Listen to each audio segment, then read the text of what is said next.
The sun rose into a crispy clear blue sky in Galisteo on Tuesday, lighting a camper van parked on a county road on the edge of town. Inside, two women woke up, stretched and ate breakfast. Then they donned warm jackets, talked with locals walking by, waved to passing cars, hoisted day packs filled with snacks and water, and began the day's walk north towards Santa Fe. Desiree Barnes and Clara Sims, both directors with the group Interfaith Power and Light, began walking 3 weeks earlier in Carlsbad in the middle of the Permian Basin, the country's most productive oil and gas field. They call their long walk a pilgrimage to connect that most polluted corner of the state with the state's lawmakers during their annual legislative session. They want to deliver prayers and a message. Specifically, they want to transition away from fossil fuels, to hold industry accountable for pollution, to protect New Mexicans facing climate change impacts, and to encourage the legislature to pass the Clear Horizons Act. On Tuesday, they hit the road just as a Senate committee held the first hearing on that bill. Broadly speaking, it would force dramatic greenhouse gas reductions statewide. And since the oil and gas industry emits nearly half of the greenhouse gases produced in the state, it would have to make the biggest reductions.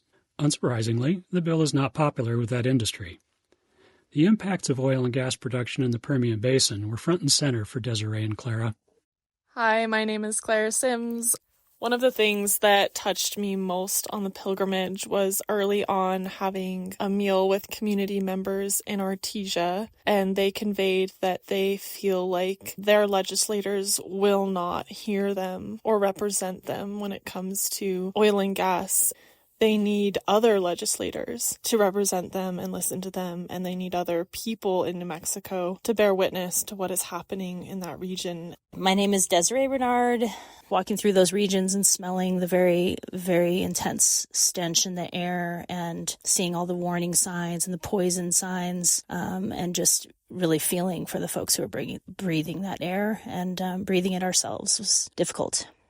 But the pilgrimage covered much more than oil fields. Over roughly 330 miles and 25 days of walking, the two inadvertently saw the wild weather of a shifting climate in New Mexico. Temperatures hovered near 70 degrees when they walked past Roswell, far warmer than normal. One of the most spectacular things I experienced on the journey was a sunrise. I was in my tent and very cold, and I didn't want to get out, but I got to watch through the flap just a sunrise unfold over about 30 minutes on the plains outside of Roswell, and it was one of the most beautiful things I've ever seen.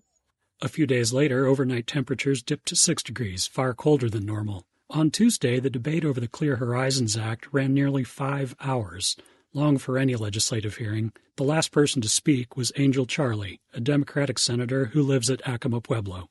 The land gifted us the budget we now use to take care of the people of New Mexico. And today I'm asking us to take care of the land, to protect her in the same ways she has always protected and provided for us.